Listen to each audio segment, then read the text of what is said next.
Olá, meus irmãos e irmãs de Ideal Espírita, vocês amigos e amigas que nos acompanham aqui na página Estação da Luz Espírita, muitíssimo obrigado mesmo pela sua companhia.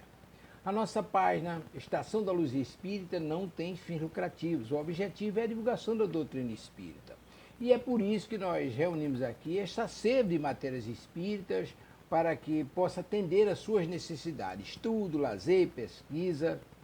Você encontra aqui na nossa página Estação da Luz Espírita os livros da codificação, obras suplementares, entrevistas, palestras e os programas da Web Rádio Estação da Luz de Natal e Web Rádio Cristo Consolador de São Paulo. Ou seja, um acervo que atenda às suas necessidades, sem fins lucrativos. O objetivo é a divulgação da doutrina espírita. E agora eu convido você para nos acompanhar na reprodução de mais esse trabalho imperdível. Muito obrigado mesmo pela sua companhia e vamos juntos.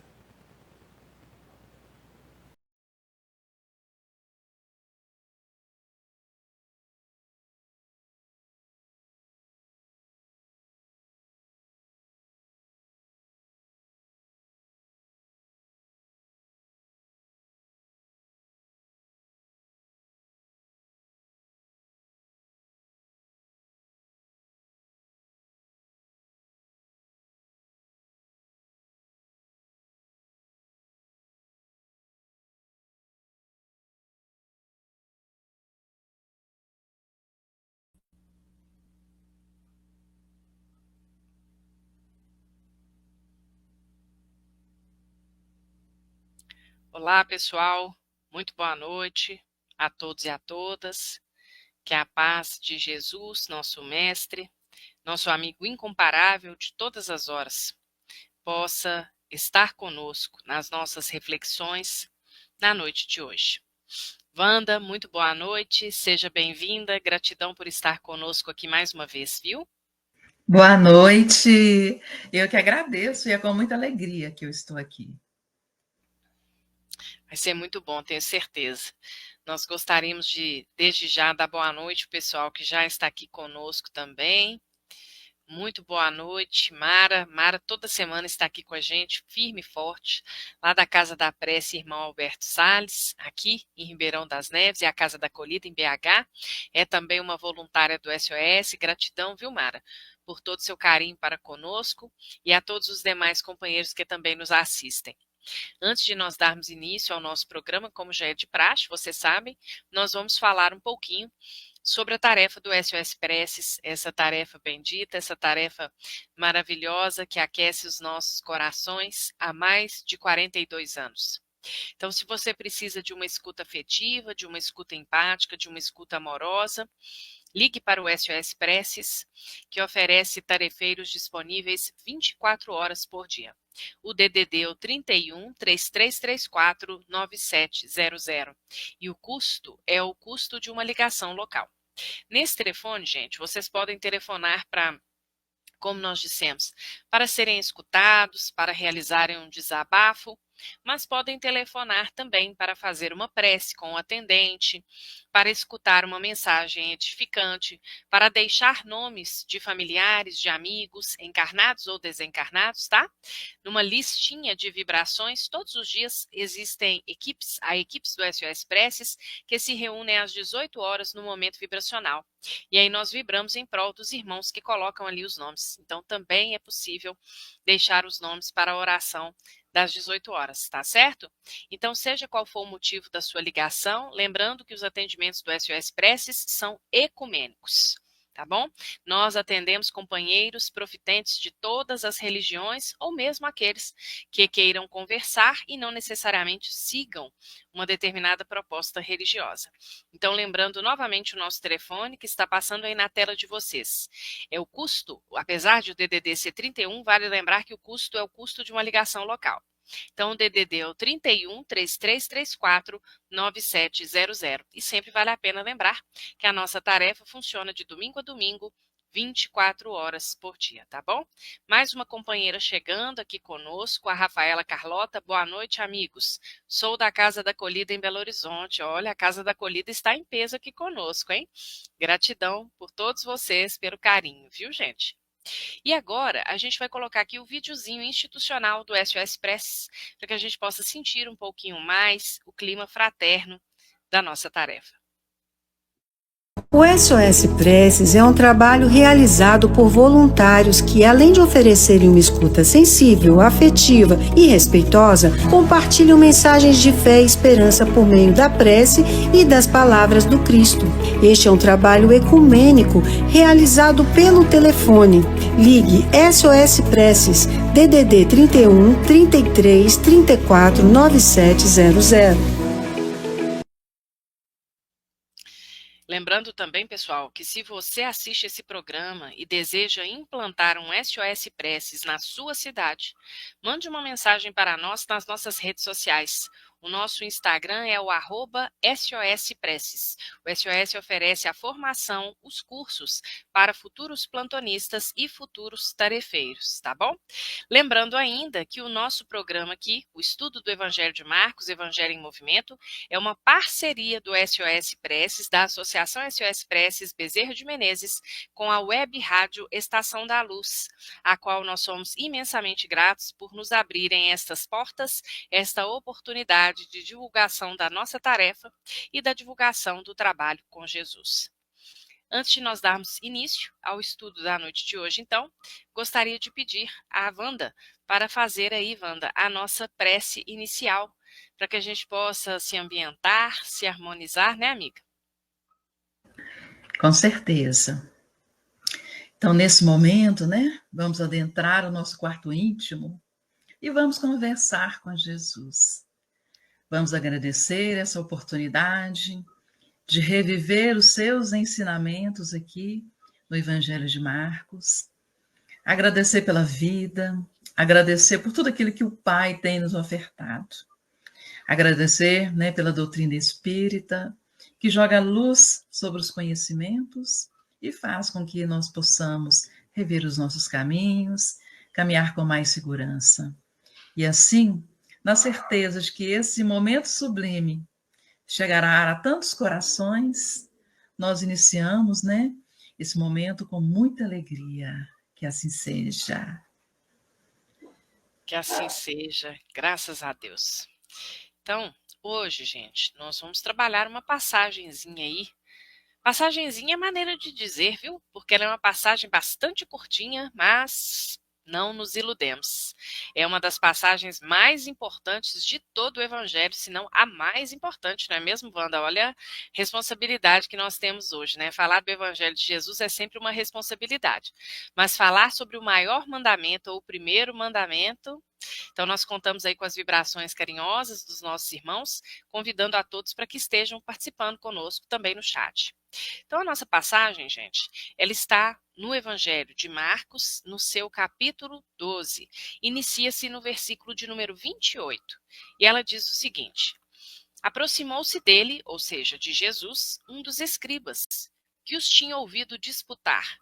E sabendo que lhes tinha respondido bem, perguntou-lhe: qual é o primeiro de todos os mandamentos? E Jesus respondeu-lhe: o primeiro de todos os mandamentos é: ouve, Israel, o Senhor nosso Deus é o único Senhor. Amarás, pois, ao Senhor teu Deus de todo o teu coração, e de toda a tua alma, e de todo o teu entendimento, e de todas as tuas forças. Este é o primeiro mandamento. E o segundo, semelhante a este, é: amarás o teu próximo como a ti mesmo. Não há outro mandamento maior do que estes. E o escriba lhe disse: muito bem, mestre, e com verdade disseste que há um só Deus e que não há outro além dele, e que amá-lo de todo o coração e de todo o entendimento e de toda a alma e de todas as forças, e amar o próximo como a si mesmo, é mais do que todos os holocaustos e sacrifícios. E Jesus, vendo que havia respondido sabiamente, disse-lhe: não estás longe do reino de Deus. E já ninguém ousava perguntar-lhe mais nada. A passagem finaliza, então, no versículo 34. Belíssima passagem a propósito, que nos dá ensejo a muitas reflexões, né, Wanda? E para a gente iniciar a nossa conversa na noite de hoje, No versículo 28, nós vamos observar aí a figura dos escribas. E nós vemos que o versículo 28 ele faz, inclusive, uma conexão a uma passagem anterior, que aqui no programa especificamente a gente estudou na semana passada. Então, nós vamos pedir para você, nesse momento, Wanda, nos contextualizar um pouquinho, tanto sobre a figura dos escribas, quanto sobre esse começo de passagem, esse começo de conversa aí nesse versículo, vamos dizer assim. Bora lá, né? Como você disse, né? É um dos capítulos, se não é o mais importante, né? Bom, anterior a isso, né? Nós vamos perceber até pelo programa passado que trata-se da ressurreição. E a ressurreição é interessante porque ela não era aceita pelos saduceus. E ali, durante todo, vamos colocar assim, o apostolado de Jesus, né? Os fariseus, os saduceus, eles estavam sempre querendo colocar Jesus em cilada, né? Querendo colocar, porque nós sabemos que a profundidade dos ensinamentos de Jesus é realmente muito magnífico, né? Então a gente vai ter vários exemplos. Mas o interessante é que quando se trata da ressurreição, os saduceus querendo criar ali um diálogo, uma discussão, vamos colocar assim, né? Vai trazer um problema, né? Vamos colocar assim, né? No primeiro momento parece um problema de matemática, né? Aí depois a gente fala assim, danados, né? Como que eles queriam realmente que Jesus, né, entrasse em contradição. Porque aí, o que eles vão fazer, os saduceus, com Jesus? Vão falar assim, olha, né, já que eles não aceitam, né, a ressurreição, eles vão falar assim, olha só, vamos pensar aqui, gente. Um homem casou com uma mulher, né? Isso, lembrando que isso está no programa passado, na passagem que vem antes, é que nós estamos trabalhando hoje. Então, olha só, falando para Jesus, um homem casou com uma mulher. Segundo a lei, né? Se o homem morre, ela deve ficar com o segundo, que é o irmão. E ela não teve descendentes. Até aí tudo bem. Só que o segundo também vai morrer. E não tem descendentes. Então ela fica com o terceiro. Depois ela fica com o quarto. A gente vai lendo a narrativa e vai pensar assim, gente, como assim? Será que todo mundo vai morrer, menos ela, né? E aí ela vai ficar, então, ela vai passar por 7 irmãos que morreram. Depois ela morre. Então, assim, no primeiro momento, pensa assim, é um problema de matemática que estão querendo falar para Jesus. E aí vem a pergunta que não quer calar, né? Que é o seguinte, e aí, né? Perguntando para Jesus, na ressurreição, com quem fica com essa mulher? Gente, é uma cilada, né? É uma cilada. E aí Jesus vai, né, mais uma vez dar uma grande, né, fazer uma grande reflexão para que eles possam, na verdade, refletir, falando, bom, nem ela vai casar e não haverá casamento, né? Justamente porque Jesus está falando nesse momento de que está comparando o processo como os anjos. E que, na verdade, Jesus fala que Deus veio para a vida e não para a morte. Então, né, desperta essa questão aonde os escribas, né, e no caso aqui um escriba, né, vai falar, olha, gostei muito da resposta, né? Porque na verdade, o que os escribas, né, e os saduceus acreditavam, né? Nessa questão, né, de que aquilo que a gente faz, né, tudo aquilo que a gente faz já se goza na própria vida, né? Então, foi muito satisfatório, digamos assim, para os escribas, essa resposta de Jesus. Mas quem é, na verdade, essa turma, né? Nós estamos querendo saber. Aí nós vamos lá no Evangelho segundo o Espiritismo, que fala que os escribas eram doutores que ensinavam e interpretavam a lei de Moisés para o povo. Eles partilhavam dos princípios dos fariseus e tinham a mesma antipatia pelos inovadores. Por isso que em vários momentos a gente vê assim, os fariseus e os escribas, né? Aí Jesus falava assim que eles eram, na verdade, vasos, né? Caiados por fora, né? Cheios de podridão por dentro. Por quê, gente? Porque tanto os escribas como os fariseus, e aí também a gente não pode deixar de fora os saduceus, né? Essa turminha, eles eram muito voltados às questões materiais, à questão da raça, à questão do poder. Então, eles conheciam profundamente a lei de Moisés, mas não a praticavam. Então, isso é muito interessante. E aí, continuando, a gente vai perceber aqui que, olha só, o que foi dado de conceito para eles. Eram profissionais que escreviam textos, registravam dados, redigiam leis, copiando e arquivando informações. Eram intérpretes e especialistas da lei. Olha só, gente. Possuem um grande destaque social, pois poucas pessoas dominavam a arte da escrita. A gente até pode colocar que um grande poder dos escribas está na escrita. Porque na medida que nós sabemos, né, que quando tem uma parcela da sociedade que domina o saber, que domina a escrita, essa turma tem poder, né? Então, eles ficaram satisfeitos justamente porque a resposta de Jesus veio de encontro ao que eles, ou esse escriba, né, concordava. E aí, a partir daí, é que ele vai fazer uma grande pergunta para Jesus, e aí a gente está querendo saber exatamente sobre essa pergunta, né, Rosário? Com certeza, Wanda, exatamente isso, né? E é o que você falou, sempre nós vamos encontrar essas figuras do Evangelho, os escribas, os fariseus. É interessante porque o Evangelho de Marcos, ali no seu capítulo 12, e se não me engano, já no capítulo 11, ele vem trazendo para nós ali várias figuras representativas daquela estrutura social nessa posição de questionarem Jesus, né? Então a gente até já mencionou isso num programa anterior, que o clima político ele vai se exacerbando num crescendo. Então a gente vê perguntas capciosas por parte dos fariseus, por parte aqui dos escribas, por parte dos saduceus. Em outra passagem, nós vemos ali uma fusão de fariseus e herodianos, duas castas sociais que, em princípio, sequer coadunavam em relação aos mesmos princípios, não é isso? Porque os herodianos estavam muito mais preocupados com questões político-partidárias do que necessariamente com questões de fundo religioso. E aí a gente vai observando como que Jesus, ele incomoda, o evangelho de Jesus, ele é incômodo. Eu gosto sempre de iniciar essa parte do evangelho de Marcos, esses últimos programas, a gente tem iniciado sempre chamando atenção para isso. Como que o evangelho, ele incomoda, né, Wanda? Porque ele incomoda, na verdade, é o quê? São essas estruturas arraigadas na nossa psique, na nossa personalidade. Porque é o fariseu que existe dentro de nós, é o escriba, como você muito bem colocou, essa figura que domina uma tecnologia de ponta da época. A escrita é a tecnologia de ponta da época, gente, né?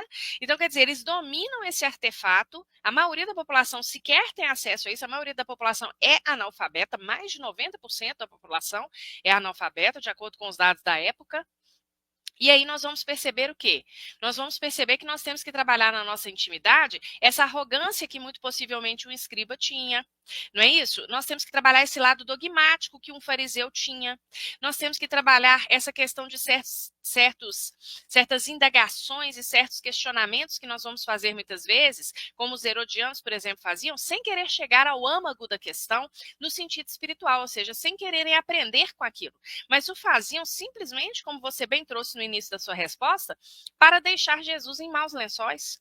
Então é muito interessante porque todas essas cenas que precedem o julgamento, a crucificação, o calvário de Jesus, elas vão mostrar essas personagens em evidência, tentando pegar Jesus no pulo, vamos dizer assim, que na verdade são grandes arquétipos que o Evangelho nos traz, com os quais nós devemos trabalhar aí na nossa intimidade. E aí, quando a gente vai fazendo também essa leitura, vai ficando muito interessante, porque a partir também das respostas de Jesus, tanto das indagações, como você trouxe aí no finalzinho agora, que eles fazem, quanto das respostas de Jesus, vai ficando muito claro para a gente qual que é, de fato, o caminho que a gente deve seguir. Quando a gente chega ali nos versículos, você trouxe aí o contexto que está no versículo 28, né, Wanda? Quando a gente chega na primeira parte da resposta de Jesus, que está ali nos versículos de número 29 e 30, fica mais fácil da gente perceber isso. Eu vou reler os versículos 29 e 30, pessoal, para que a gente possa situar. E Jesus respondeu-lhe: o primeiro de todos os mandamentos é: ouve Israel, o Senhor nosso Deus é o único Senhor. Aqui na tradução do Almeida Ferreira, tá? Amarás, pois, ao Senhor teu Deus de todo o teu coração e de toda a tua alma, e de todo o teu entendimento e de todas as tuas forças. Este é o primeiro mandamento. Isso aqui é muito bacana, por quê? Kardec, no Evangelho segundo o Espiritismo, tem um capítulo em que ele vai trabalhar especificamente não vim destruir a lei. E aqui a gente vê isso muito claramente, que Jesus não vem destruir a lei, mas dar-lhe cumprimento. Ele sintetiza em 2 mandamentos, em 2 pressupostos, todos aqueles 10 mandamentos da lei mosaica, que, como o próprio Kardec nos explica, diziam respeito à parte da revelação divina. Então, Jesus aqui, ele sintetiza todos aqueles mandamentos nesses aqui. Mas antes, a gente queria trazer um contextozinho também aqui do versículo 29, essa linguagem que aparece aqui, que também referenda esse posicionamento de que Jesus está ratificando a lei. Porque esse dito, ouve Israel, o Senhor nosso Deus é o único Senhor, é aquilo que dentro do judaísmo é chamado de Shema. Quem quiser ler um pouquinho melhor sobre isso, pode conferir a nota que a Bíblia de Jerusalém traz a respeito desta passagem, tá, pessoal? Depois eu vou colocar aqui no chat.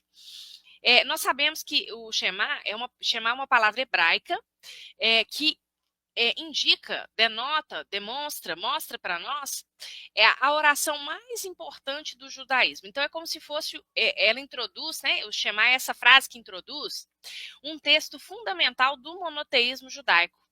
O Haroldo Dutra Dias, na tradução do Novo Testamento, inclusive, ele vai falar que a tradução literal seria Adonai, o Senhor é nosso Elohim, Deus. Adonai, o Senhor é um, único. E aí nós sabemos que essa Shema, ela era composta de trechos da Torá. Aqui especificamente essa frase, ouve Israel, o Senhor nosso Deus é o único Senhor, é uma frase que nós vamos encontrar no livro de Deuteronômio, no capítulo 6, no versículo 4, mais interruptamente. Então era uma oração primordial, eles iniciavam os ritos, iniciavam os momentos de celebração, iniciavam os momentos de reflexão religiosa, sempre com essas passagens que eram reiteradamente repetidas. Como a gente já disse aqui em outros momentos, vale lembrar que essa cultura da época, essa estrutura social, era uma estrutura muito alicerçada à oralidade. Então, essa ideia da repetição, do repetir sempre, também diz para nós de uma fixação das ideias, porque essas ideias elas eram repassadas de geração em geração. Então, essa maneira de fazer essa oração, por exemplo, passava de pai para filho, certo? E como nós acabamos de falar aqui no início do programa, a maior parte da população era analfabeta. Então, isso não era registrado de uma maneira escrita. Então, era pela oralidade, Então, aqui é muito interessante também, porque Jesus, ele volta novamente aqui ao Antigo Testamento, ao livro de Deuteronômio. Então, ele está fazendo 2 movimentos. Ele está resumindo ali os princípios da lei divina em 2 mandamentos, mas, ao mesmo tempo, ele está voltando a um livro fundamental da cultura judaica, ou seja, ele está reafirmando o monoteísmo, que, como nós bem entendemos, com o conhecimento que a doutrina espírita nos traz, que é a primeira grande revelação lá do latim revelare, tirar de sob o véu. Então, eu tenho um véu que encobre uma verdade, isso é importante. Kardec comenta sobre isso no primeiro capítulo da obra Gênese, quando ele vai explicar o sentido da revelação.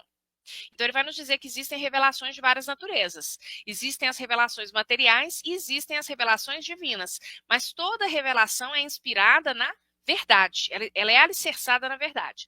Então, revelar é eu tiro o véu de um conhecimento, de um ensinamento que estava escondido, mas que é uma verdade fundamental. Então, aqui nós vemos Jesus reafirmando o monoteísmo, reafirmando, na verdade, todo um ciclo, não é isso? Que se iniciou lá atrás, não se iniciou em Moisés, como muitas vezes a gente entende também equivocadamente a primeira revelação. Moisés é a culminância ali de um ciclo.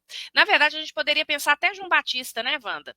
Até João Batista a gente poderia pensar ali ainda na culminância desse ciclo, porque João Batista também é uma representação da justiça, é uma representação da disciplina que antecede a espontaneidade do amor. Então, isso é importante frisar. Mas é um ciclo que se inicia lá atrás com a missão que os hebreus vêm realizar na Terra. Que missão é essa? Nós devemos nos lembrar que os hebreus são um daqueles troncos, uma daquelas, abre aspas, raças, as chamadas raças adâmicas, ou raças que Capelinas, que vem lá do orbe de Capela, da constelação do Cocheiro, não é isso? Que lá, como nós sabemos, estava num processo de evolução mais dilatada, mais adiantada, e aqueles que não conseguiram acompanhar o processo vêm exilados para a Terra. Um desses ramos que vem exilado são os hebreus. Então, eles já trazem o conhecimento do monoteísmo. Aí nós vamos ter ali toda aquela história que vem ali a partir de Abraão, não é isso? A Wanda lembrou aí a passagem da semana passada, quando o próprio Jesus reafirma para os saduceus: eu sou o Deus de Abraão, de Isaac e de Jacó. Então nós vamos ver ali esse monoteísmo que vai se firmando e vai culminar na figura de Moisés, quando Moisés mediunicamente recebe ali os 10 mandamentos, que é nesta passagem aqui de Marcos 12, Jesus procura sintetizar nestes 2 mandamentos. E aí eu queria chamar a atenção só para mais um único detalhe, que é o seguinte: é muito lindo quando Jesus fala no versículo 30, repetindo o que estava lá nas tradições e no Antigo Testamento, nas Escrituras. Amarás, pois, ao Senhor teu Deus de todo o teu coração, de toda a tua alma e de todo o teu entendimento e de todas as tuas forças. Aí, quando nós fomos buscar essa palavra, forças, nós vimos que no original da Bíblia hebraica é com todo o teu muito. Então, nós vamos buscar Deus com todo o muito que nós temos. E aí o muito, o Haroldo Dutra Dias nos esclarece isso na sua tradução, é um muito que se refere aos aspectos materiais. Então, na tradição judaica, a interpretação era que, né, com todo o teu muito, ou seja, com todos os teus bens, com todas as suas propriedades, com todos os seus recursos materiais. Então, qual que é a ideia? De que tudo deve estar subordinado a esse Deus único, inclusive os bens materiais que nós detemos. Então, nós amamos o único Deus. Então, vejam que isso aí é uma quebra, né? Isso, eu me refiro aí à primeira revelação, que Jesus reitera aqui, não é isso? Por que Jesus reitera? Porque Jesus reitera a ideia do compromisso, a ideia da fidelidade a Deus, que é muito importante a gente entender. Então, como é que nós temos que amar a Deus, né, Wanda? É com o nosso coração, é com a nossa alma, é com o nosso entendimento, não é com idolatria, não é muitas vezes nos rendendo ao politeísmo, que o politeísmo a gente entende só como cultuar outros deuses, no sentido de Deus propriamente dito, mas pode ser nós cultuarmos outros valores, não é verdade? Então, aí eu queria comentar o seguinte, que, na verdade, o conceito de Deus que vem trazendo desde os primeiros tempos, né, aonde acreditava-se no primeiro momento que Deus estava no sol, na natureza, né, que houve uma evolução histórica também, né, nós vamos falar, até chegar a Moisés. Então, a gente pode ver, por exemplo, nos primeiros tempos, essa questão de que Deus está na natureza. Depois a gente pode ver lá na Grécia, por exemplo, que é um marco para a gente, né? Onde os deuses do Olimpo, né, se assemelham a figuras humanas. E a gente vem trazendo essa noção de Deus, né? E o interessante é que, como você citou a raça adâmica, em cada região, né, nós podemos perceber que tem uma noção também diferente de Deus. Quando a gente vai ver, por exemplo, no Egito, né, a questão da imortalidade da alma, que já era uma questão presente ali, mas Jesus realmente vai encarnar na sociedade monoteísta, né? Então, enquanto você falava, eu fiquei refletindo, né? Esse conceito de Deus de todo o teu coração, todo o teu sentimento, né? E aí, gente, eu fiquei lembrando, e aí vamos puxar sardinha para Rosário. Eu fiquei lembrando do professor Rubens Romanelli, né? Quando ele da Universidade Federal, né? Aonde ele escreveu um livro que não é psicografado, é um livro dele mesmo, né?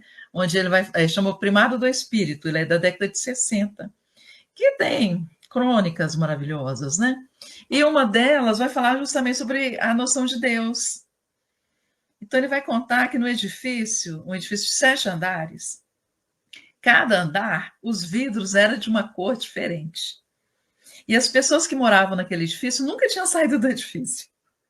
E quando elas olhavam para fora, elas viam todo ao seu redor da cor da sua vidraça. Então, o primeiro andar, e aí a gente vai lembrar das cores dos chakras, né? Não é por acaso, né, que o Romanelli escreveu justamente exatamente a evolução da questão dos chakras, né? Onde ele vai colocar que no primeiro andar a vidraça era vermelha. Então, eles olhavam para fora, tudo era vermelho. A segunda era laranjada, a terceira era amarela, a outra era verde, a outra era azul claro, a outra azul anil, até chegar, né, a questão violeta. Então, o que ele nos mostra, o Romarelli nos mostra? Que cada um enxergava o mundo de acordo com a sua cor. Mas um dia, né, como o mito de Platão, né, o peixinho azul, o peixinho vermelho também, né, lá de Emmanuel, a lenda egípcia, né, do livro Libertação, alguém sai fora daquele ciclo ali. Aí, chegando lá fora, ele olhou e falou assim, gente, não é que está todo mundo certo, né? Porque está todo mundo vendo de acordo com o teu entendimento, né? Então, embora, né, tenha a monocromia, as cores todas, né, ali do arco-íris, né, a gente percebe que cada um consegue ver de acordo com a tua situação.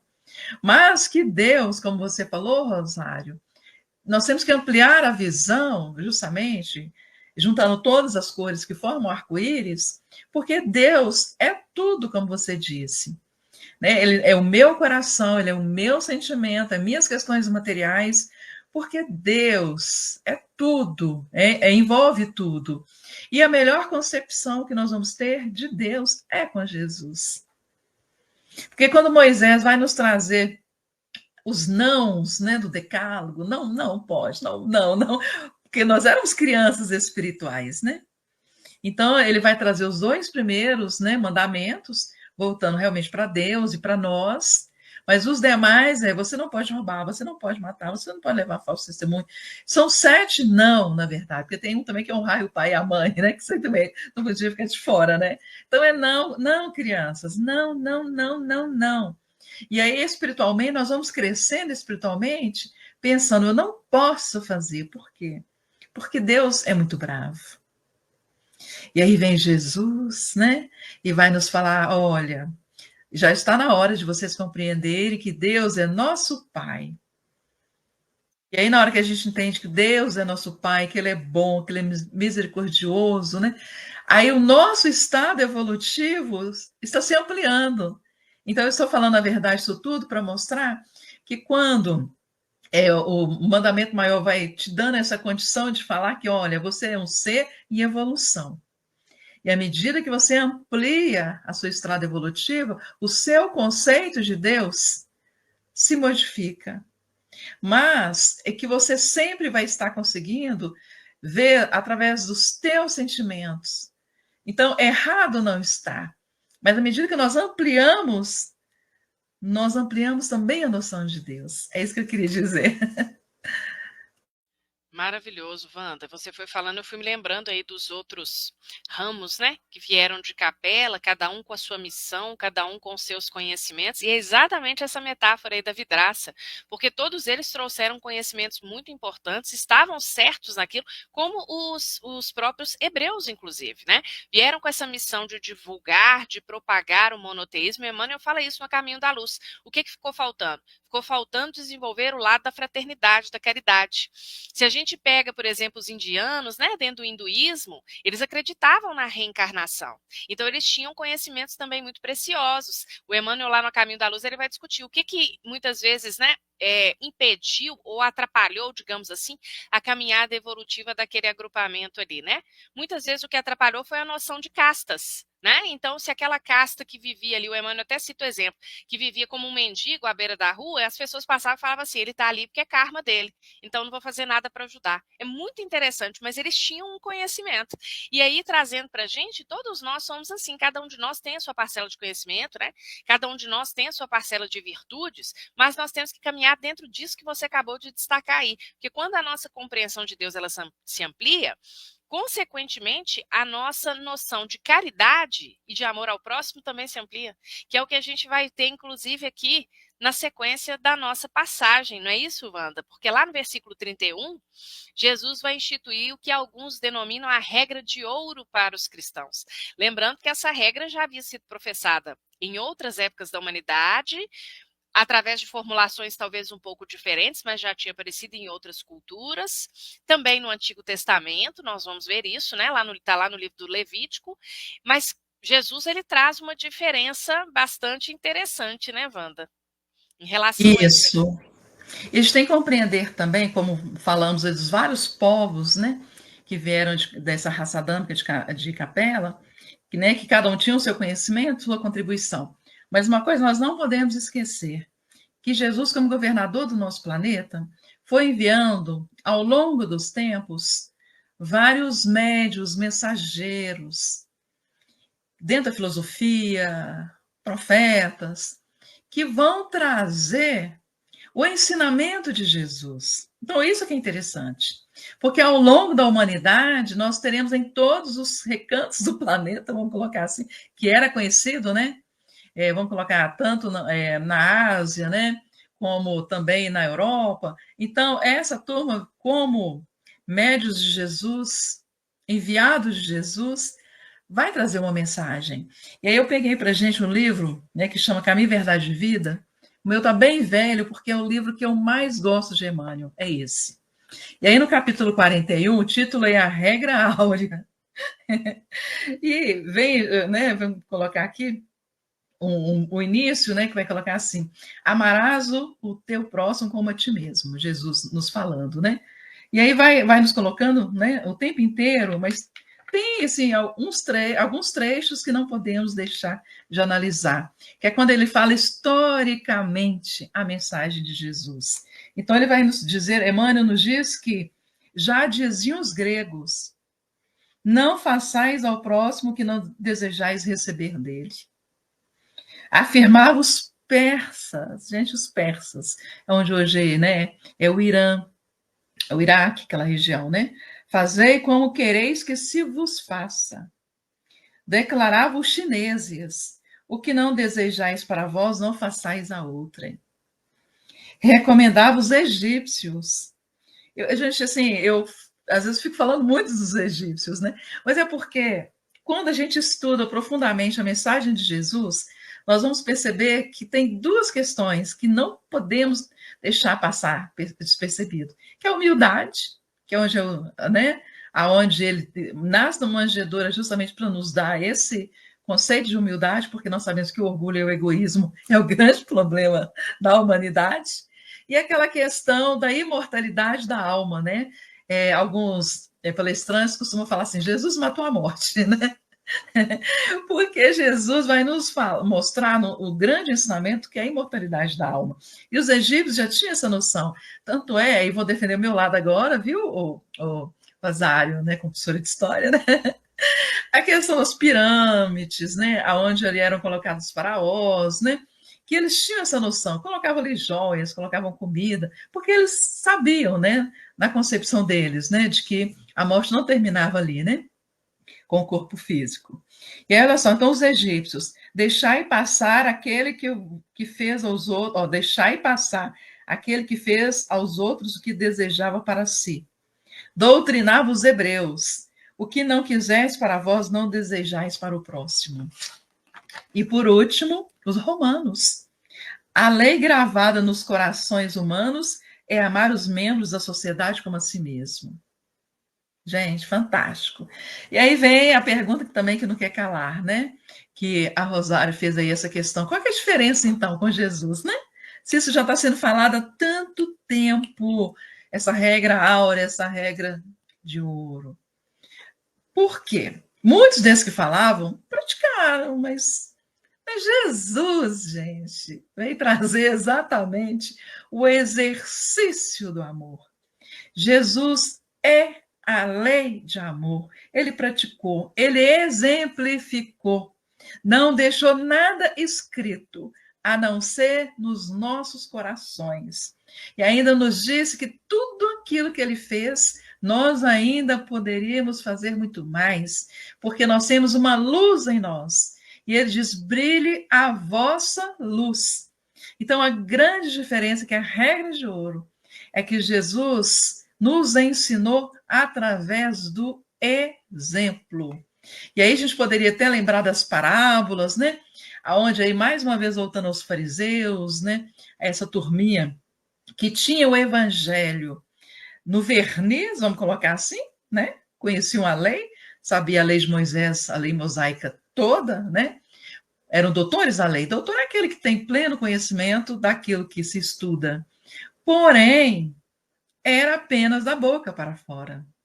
Por isso que o tempo inteiro eles estavam questionando Jesus. estavam querendo que Jesus caísse nas ciladas que eles provocavam. E aí Jesus vinha sempre levando eles a compreenderem, porque a gente vai ter uma outra passagem, né, em Mateus, aonde um doutor da lei vai perguntar para Jesus: quem é o meu próximo? E aí Jesus vai exemplificar com uma parábola, né, falando do bom samaritano. E as parábolas eram justamente uma pedagogia utilizada por Jesus para que os mais simples, como foi falado muito aqui a questão da oralidade, né?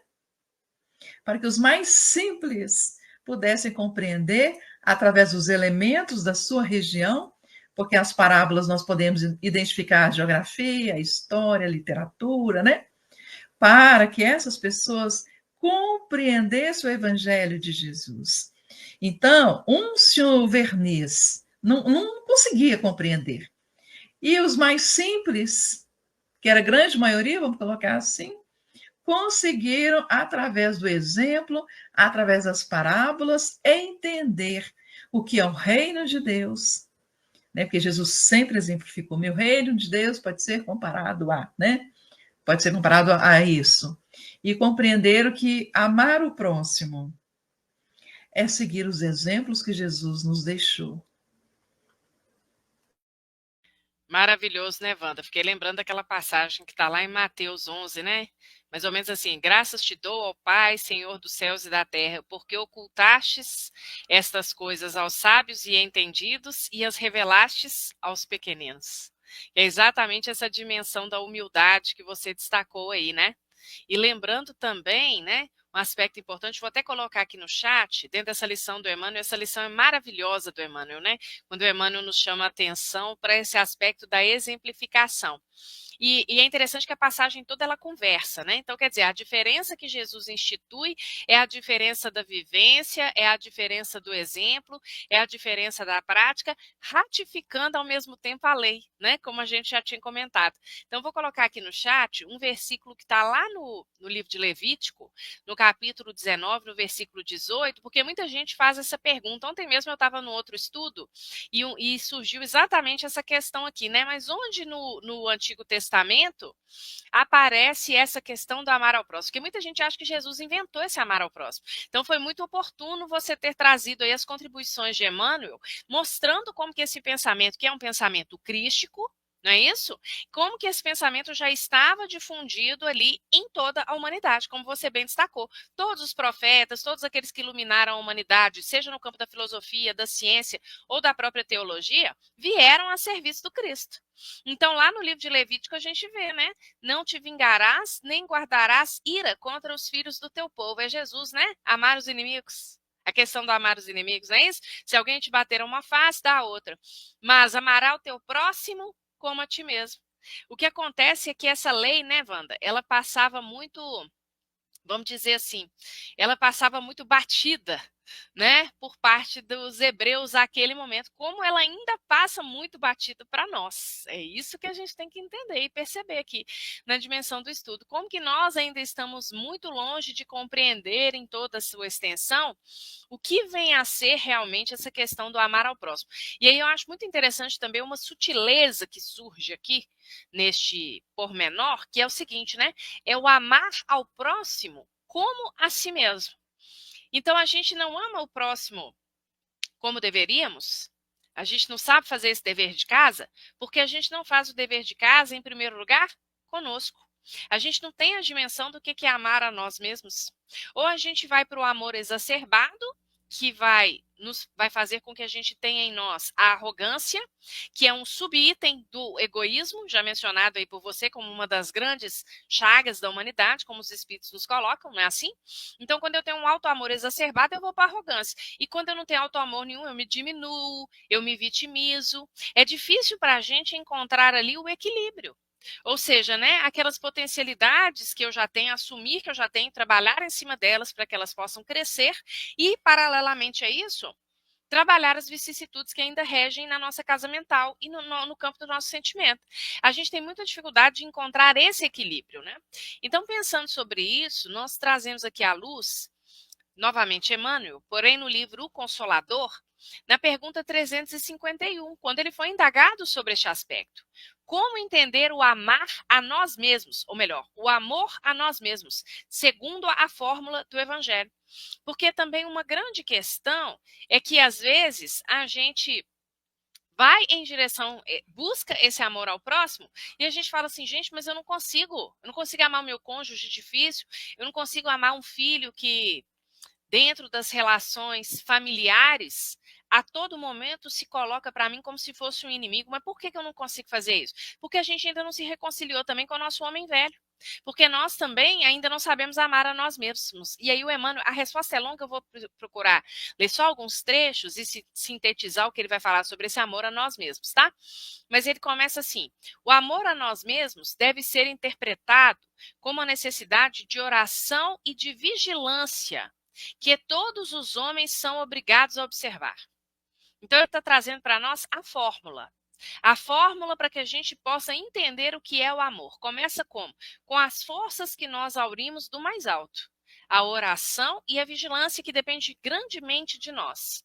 Não é isso? Do controle dos nossos pensamentos, do gabinete da vontade, como o próprio Emmanuel nos fala lá no livro Pensamento e Vida.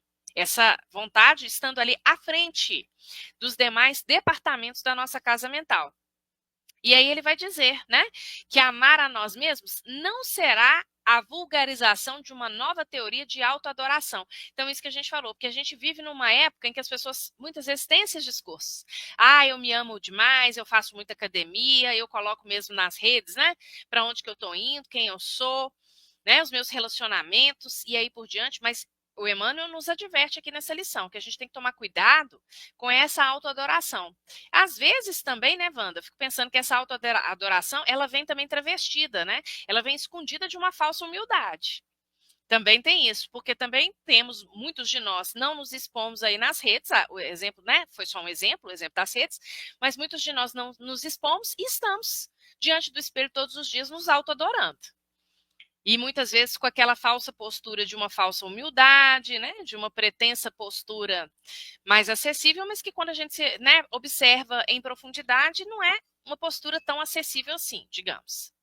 Então, o Emmanuel ele segue dizendo o seguinte: esse amor, portanto, deve, pulei alguns trechos, deve traduzir-se em esforço próprio, em autoeducação, em observação do dever, em obediência às leis de realização e de trabalho, em perseverança na fé, em desejo sincero de aprender com o único mestre, que é Jesus. Eu acho tão interessante essa pergunta aqui do Consolador, vou colocá-la aqui no chat, pessoal, né, para vocês buscarem, que é a pergunta 351. Quando o Emmanuel traz essa listinha, eu fico lembrando lá do Kardec com o Homem de Bem, que é um texto maior, mas que se a gente for olhar em síntese, a essência é a mesma do que Emmanuel está colocando aqui. É muito interessante. Quer dizer, a observância do amor, ela começa primeiro na questão do esforço próprio, que o Kardec começa aquele item falando, né? Que o homem de bem é aquele que procura seguir a lei de justiça, amor e caridade na sua máxima pureza. Começa assim o texto lá do Kardec. Então, quer dizer, a lei de justiça, amor e caridade, ela é justamente a lei que engloba todas essas questões que o Emmanuel menciona aqui. O esforço, a autoeducação, a observação do dever, que é muitas vezes a faceta da justiça, né? A obediência às realizações do trabalho, porque o trabalho e caridade também se unem, se coadunam no mesmo princípio, não é isso? Então, quer dizer, muito interessante porque nós já temos que começar a dar esse passo, que é o passo do auto-amor. E aí o Emmanuel fala uma coisa que eu acho muito linda: quem se ilumina cumpre a missão da luz sobre a terra.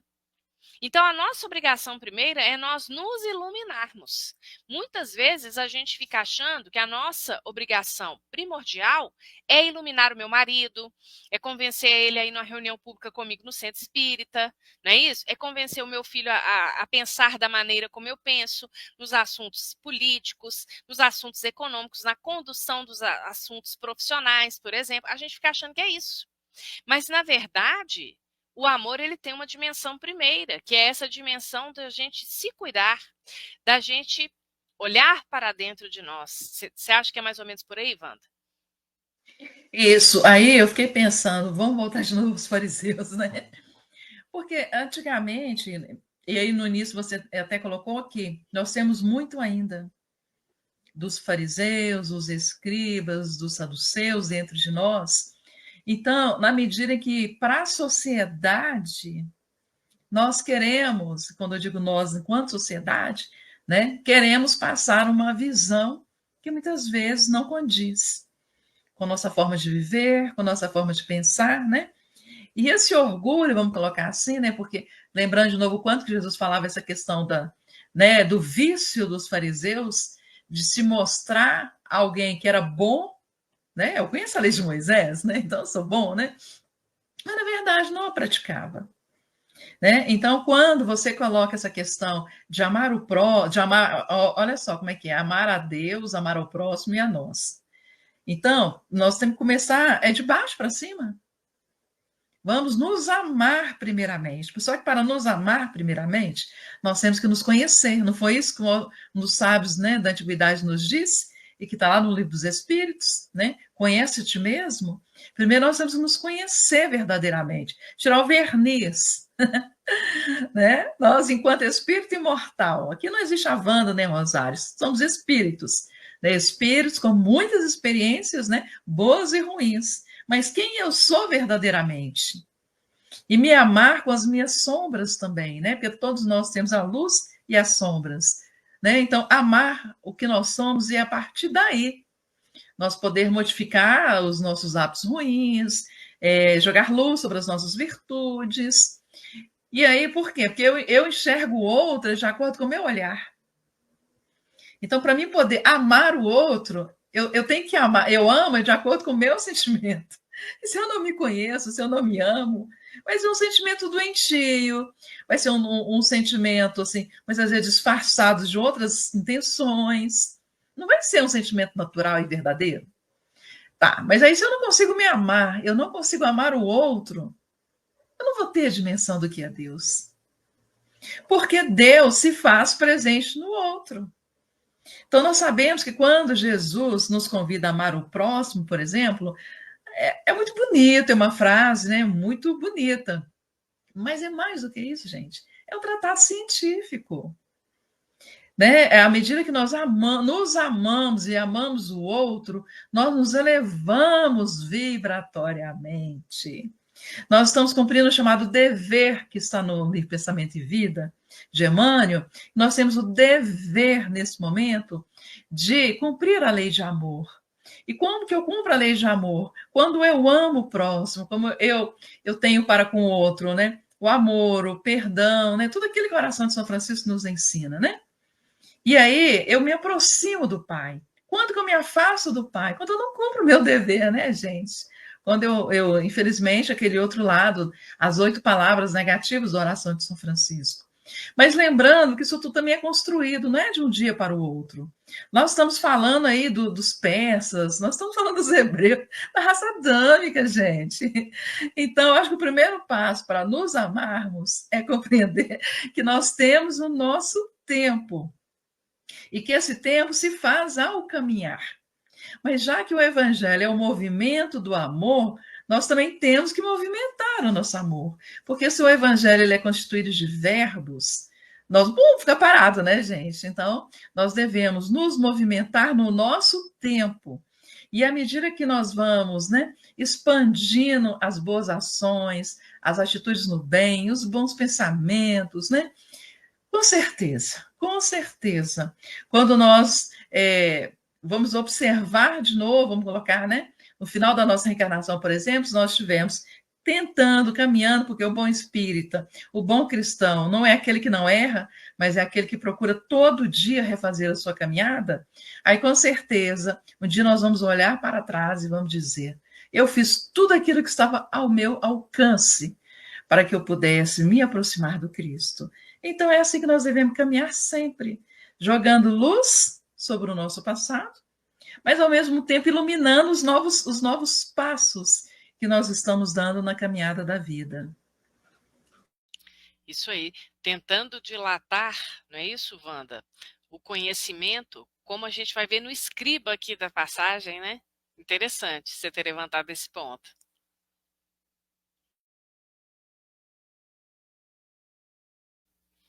Porque ele vai ter essa Ah, né? pode falar.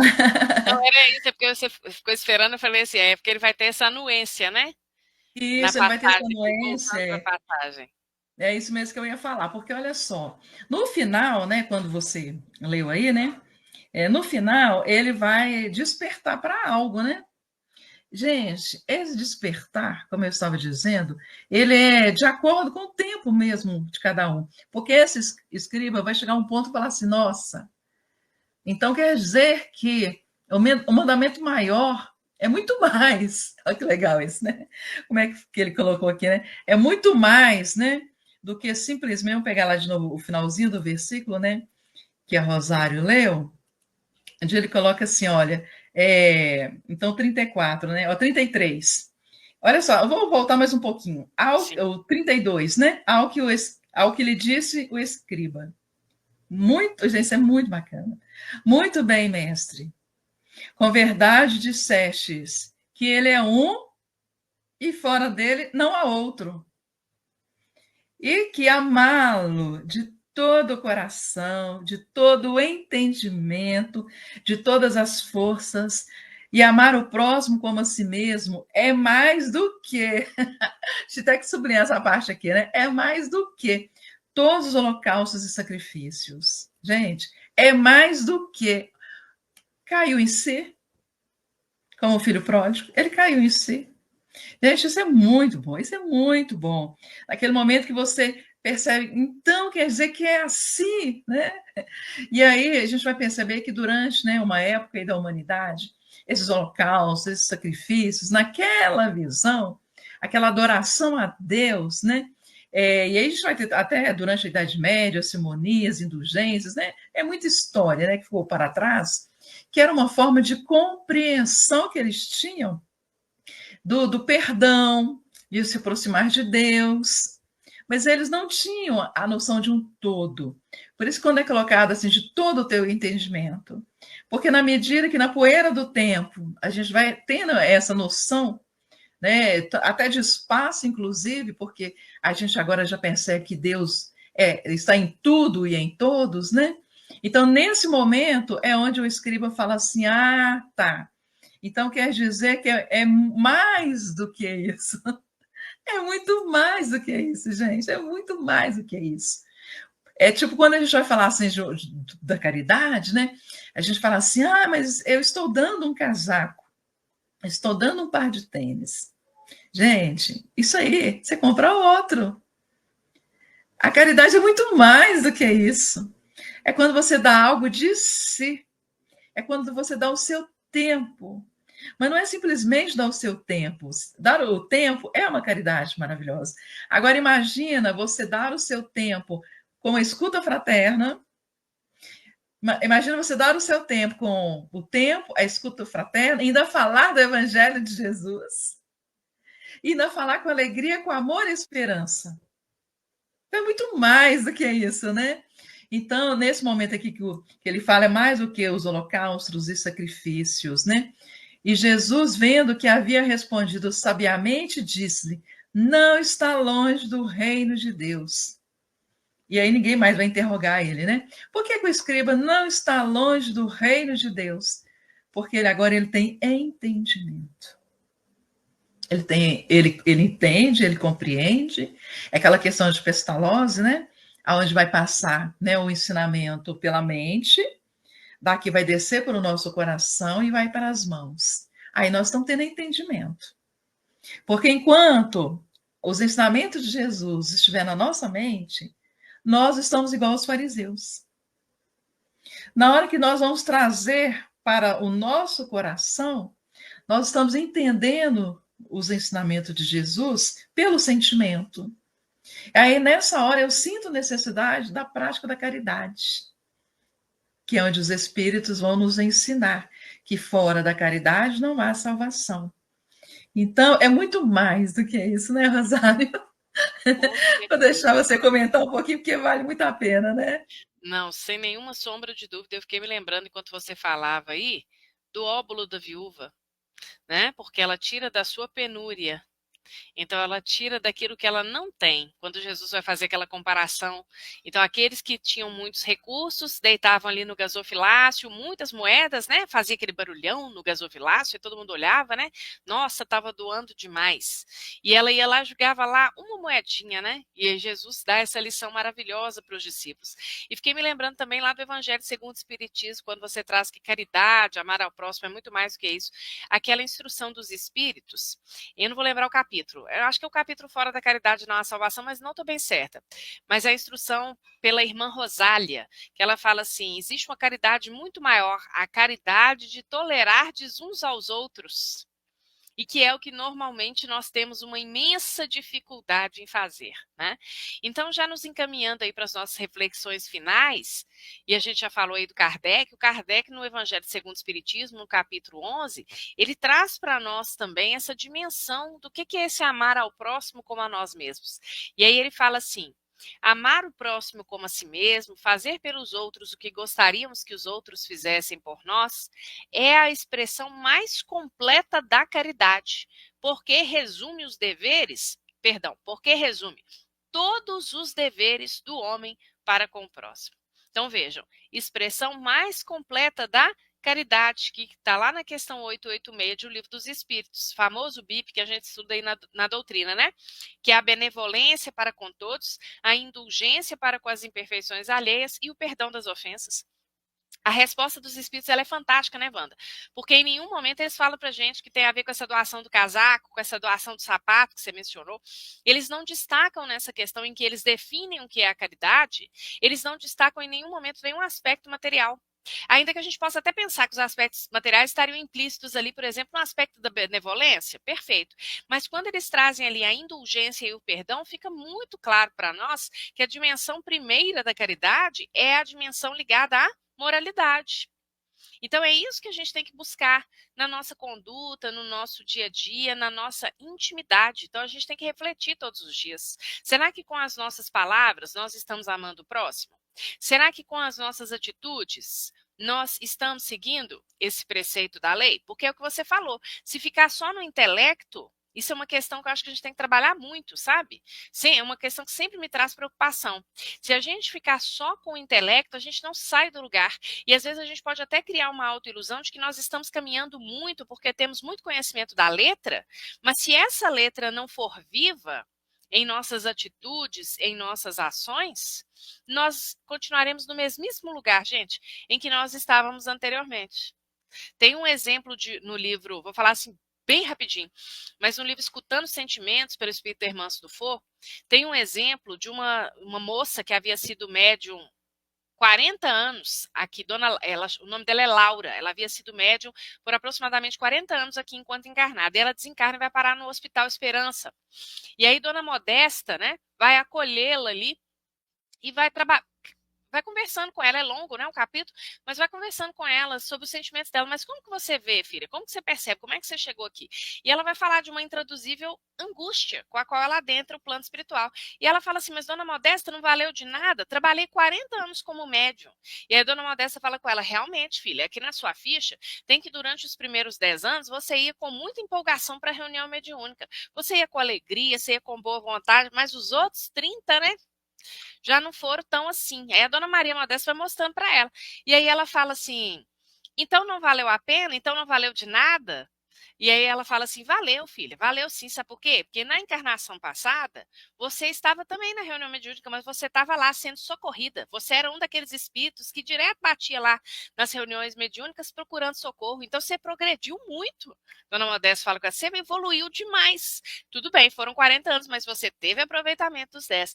Então, só para a gente pensar também, Wanda, voltando a uma fala aí que eu achei muito importante que você trouxe, essa ideia do paulatino, do progressivo. Então, não vai ser do dia para a noite, mas toda semente que a gente jogar do bem, essa semente vai eclodir em nosso favor.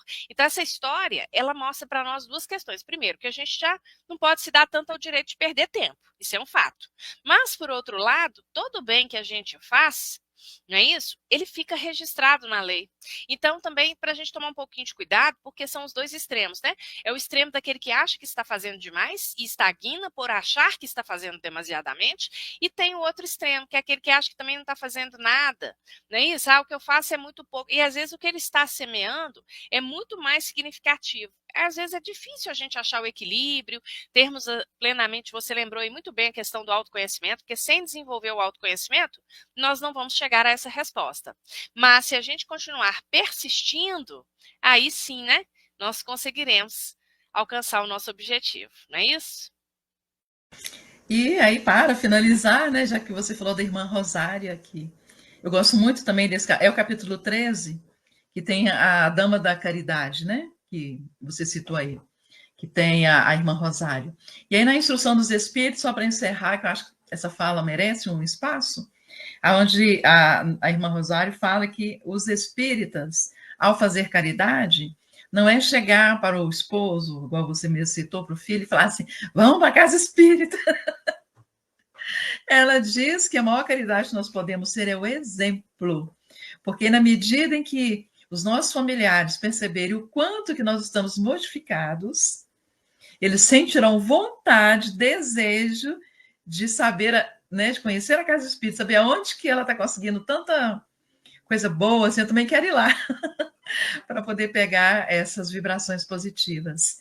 Então, assim, a irmã Rosária, ela fala muito bem dessa questão da caridade através do exemplo. E agora, só para finalizar mesmo, porque eu não poderia deixar de falar, domingo eu estava escutando uma palestra e a companheira citou um exemplo que eu achei perfeito. Ela falou assim, que certa feita ela também ouviu isso de alguém, ela ouviu uma resposta, acho que foi mais ou menos isso, dentro da casa espírita, mas que alguém perguntou para outra pessoa, como se eu te perguntasse assim, ô Wanda, mas por que seu marido não vem à casa espírita? Você está aqui toda semana e ele não vem, seus filhos não vêm? E aí olha a resposta que a pessoa deu, né? E ela contou isso na palestra. Que a pessoa respondeu assim, é porque eu ainda não sou um exemplo vivo capaz de fazer com que ele venha até aqui. Gente, mas na hora que eu escutei isso, eu falei assim, é a melhor resposta de todos os tempos, de todos os tempos. E é exatamente isso, porque nós ainda não somos esses exemplos vivos. Então, quer dizer, a gente vai à casa espírita, a gente vai a quaisquer templos religiosos, é porque a gente precisa, porque nós somos necessitados. Isso também é uma dimensão, né, Wanda? Do amar ao próximo, que é o respeito ao tempo do outro. E buscar essa luz, né? Porque como Emmanuel nos coloca, se a gente busca alimentar e fazer crescer a nossa luz, aí sim a gente vai ter alguma condição de fazer com que essa luz possa chegar ao nosso próximo, né? Enfim, né, amiga? Muitas reflexões. Nós vamos agradecendo aí a participação, a presença de todos que estiveram conosco. Esse tema é fundamental, não para que a gente fique aí falando sobre ele, que é um tema muito conhecido, né? A gente já está careca de saber, né, gente, qual que é o maior mandamento. Nós precisamos é colocá-lo em prática desde já, a todo momento, com os nossos corações, reconhecendo essa potência divina que existe aí em cada um de nós. Nós vamos agradecendo, viu, Wanda, mais uma vez a sua participação aqui conosco. Como sempre, foi muito bom. Esperamos contar com você aí em novas oportunidades, tá? E agradecendo também a presença, a participação dos nossos companheiros aqui conosco no programa de hoje. Wanda, abusar mais um pouquinho da sua boa vontade, você faz a prece final pra gente? Minha filha pode abusar muito. Faço sim. Vamos A lá. palavra é gratidão. Gratidão, Senhor Jesus, pelo grande amor que o Senhor tem por nós. Gratidão aos amigos espirituais por nos propiciar momentos tão edificantes como esse. Gratidão por estarmos aqui revivendo o Evangelho de Jesus e que esse Evangelho possa iluminar o nosso íntimo, iluminar as nossas pegadas, para que nós possamos ver o que tem depois das curvas do nosso caminho, para que quando chegarmos nesses momentos mais tumultuosos, nos momentos onde a nossa estrada vai ter os seus espinhos e as pedras, nós possamos ver com os olhos de ver, para que possamos passar por todos esses obstáculos e continuar nossa caminhada rumo à perfeição, rumo ao Cristo. E nunca esquecendo que o Senhor é o caminho, é a verdade e a vida. Então, gratidão por esse momento tão iluminado que nós partilhamos aqui durante esses minutos. Que assim seja. Que assim seja, graças a Deus. As pessoas estão aqui se despedindo. A Rafaela, gratidão, Wanda, foi excelente, graças a Deus, né? Agradecemos aí a Deus, a Jesus, por essa maravilha que é o Evangelho em nossos corações. E contamos com a presença de todos aí na semana que vem. Uma boa noite, um excelente final de semana. Fiquem com Deus e muita paz, pessoal. Chegamos ao final da nossa atividade. Muitíssimo obrigado mesmo pela sua companhia e espero você no próximo evento.